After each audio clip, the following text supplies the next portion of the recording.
Мұғалім оқушыларын билеп қарсы алуда. Міне видеосы.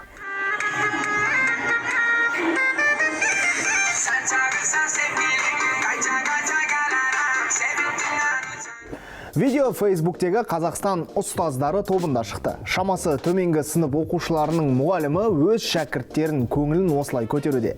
Музыкамен билеп.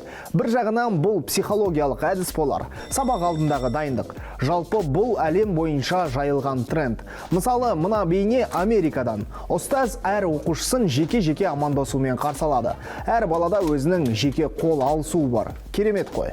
Мына видеода Америкада түсірілген. Сыныпқа кіреберіс алдында тақта ілінген. Бала қалай амандасқысы келетінін өзі таңдайды. Ал түріктің ұстазы әр оқушымен билеп шығады. Қимылдары да қайталанбайды. Тамаша. Осындай мектепте оқудан мен де бас тартпас едім. Бұндай заманауи тәсілдерге сіз қалай қарайсыз?